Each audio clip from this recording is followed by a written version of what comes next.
آج کے مسلم معاشرے کا اگر جائزہ لیا جائے تو ایسا لگتا ہے کہ جیسے اسلام میں سیاست کا تصور ہی نہ ہو، حالانکہ ایسا بالکل بھی نہیں ہے۔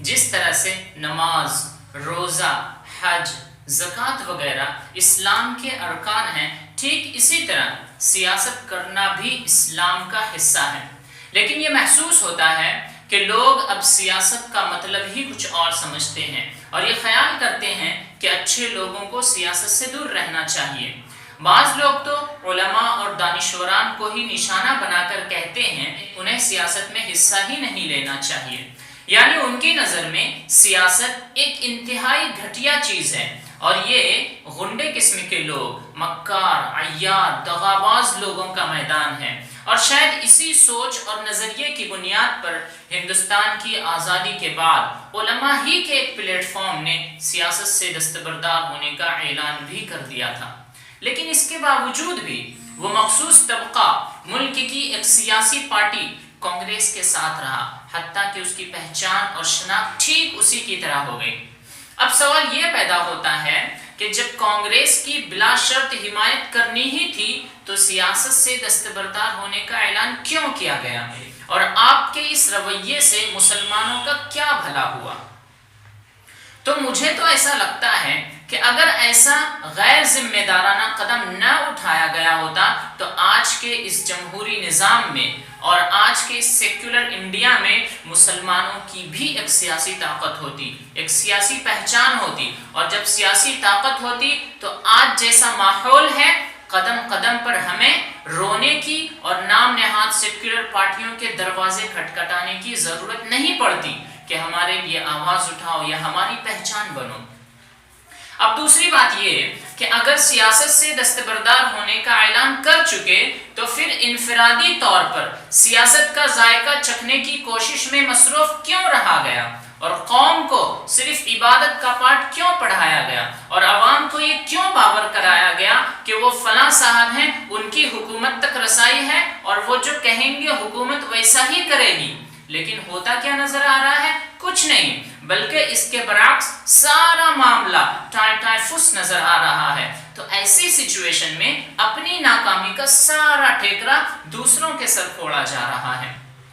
اب ذرا سوچنے کی بات ہے کہ اسلام نے اور پیغمبر اسلام نے تو عبادت، قیادت، معاملات، معاشرت اور سیاست ہر چیز کی تعلیم دی ہے۔ اب کوئی سیاست کا غلط ترجمہ کرنے لگے اور سیاست کو غلط ٹھہرانے لگے تو اس کا کوئی علاج نہیں ہے۔ جیسے کہ آج بہت سے لوگ سیاست کو مکر و فریب کا نام دے رہے ہیں، جبکہ سیاست ملک کے مفاد میں، اپنی قوم اور سوسائٹی کے مفاد میں حکمت عملی بنانے کا نام ہے،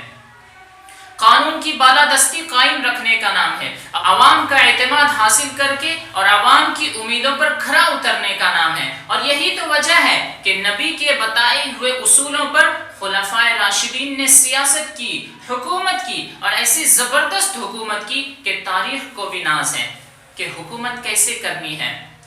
اور انسان تو انسان، جن و ملک کو بھی ناز ہے۔ اور یہی وجہ ہے کہ خود گاندھی جی نے کہا تھا کہ حکومت کیسے کرنی ہے، اس کے لیے اگر آئیڈیل دیکھنا ہو تو ابو بکر عمر کو دیکھو کہ انہوں نے کیسے حکومت کی، کیونکہ مجھے حضرات خلفاء سے اچھی مثال نہیں ملتی۔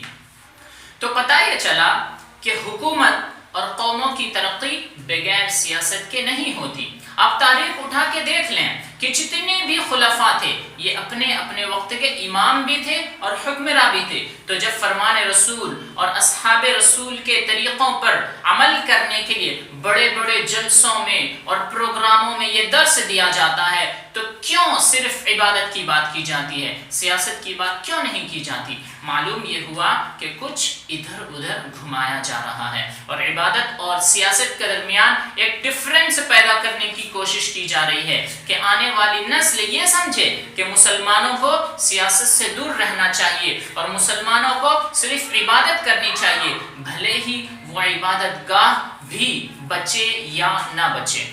شاید اسی لیے سالوں پہلے کسی مفکر نے اور اسلامک اسکالر نے کہا تھا کہ مسلمان سیاست سے دور رہ کر صرف عبادت کرے گا تو ایسا بھی وقت آ سکتا ہے کہ وہ عبادت گاہ بھی نہ بچے اور وہ عبادت گاہوں کا تحفظ بھی نہ کر سکے۔ اس لیے آج کے اس دور میں ہمیں عبادت اور سیاست دونوں میدان میں محاسبہ کرنے کی ضرورت ہے۔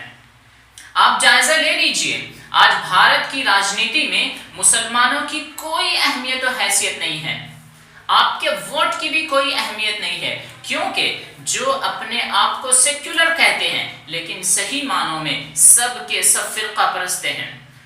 پوری پارٹیاں جانتی ہیں کہ آج مسلمانوں کو جا کر بولنے کی ضرورت نہیں ہے، مسلمان خود بی جے پی اور آر ایس ایس کے ڈر سے ہم کو ووٹ دے دے گا، یہ ہماری حیثیت ہو چکی ہے۔ یاد رکھیے، مسجدیں ہماری شہید کی جا رہی ہیں، بلڈوزر ہمارے خلاف چلائے جا رہے ہیں، موب لنچنگ ہمارے مسلمان بھائی کی ہو رہی ہے، ریلی ہمارے خلاف نکالے جا رہے ہیں، ظلم ہم پر ہو رہا ہے، تو آواز بھی ہمیں ہی اٹھانی پڑے گی، ہم کسی سیکولر پارٹی کے بھروسے نہیں رہ سکتے۔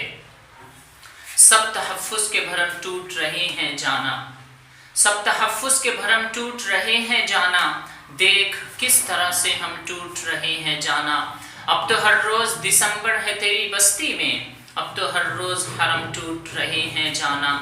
پھول کچلے ہوئے روندی ہوئی کلیاں ہر سو، پھول کچلے ہوئے روندی ہوئی کلیاں ہر سو، گنبد و قصر ارم ٹوٹ رہے ہیں جانا، اور نار نمرود بھڑکتی ہے ابراہیمی پر، کیا کہیں اب بھی صنم ٹوٹ رہے ہیں جانا، اور کاٹ لی کس نے زباں مرغ حرم ہے خاموش، کاٹ لی کس نے زباں مرغ حرم ہے خاموش، حق بیانوں کے قلم ٹوٹ رہے ہیں جانا، اور اب ہزیمت کا کوئی خوف نہ ذلت کا خیال، لشکری سرد عالم ٹوٹ رہے ہیں جانا، اور کتنا مشکل ہے بلندی کا سفر اے بزمی، کتنا مشکل ہے بلندی کا سفر اے بزمی، کتنے دمداروں کے دم ٹوٹ رہے ہیں جانا۔ اسی لیے میں کہتا ہوں اے مسلمانوں، اگر تم کو تمہارا حق چاہیے، اگر تم کو برابری حاصل کرنی ہے، اگر تم عزت چاہتے ہو اور سمویدھان نے جو تمہیں حق دیا ہے اس کو استعمال کرتے ہوئے تمہیں سیاسی طاقت حاصل کرنی پڑے گی۔ آپ تاریخ کا مشاہدہ کر سکتے ہیں کہ سیاسی طاقت حاصل کے بغیر قوموں کی ترقی نہیں ہوتی، اور جنہوں نے سیاست کو اہمیت نہیں دی وہ ہمیشہ دوسروں کی غلامی کی زنجیر میں جکڑی رہی ہیں۔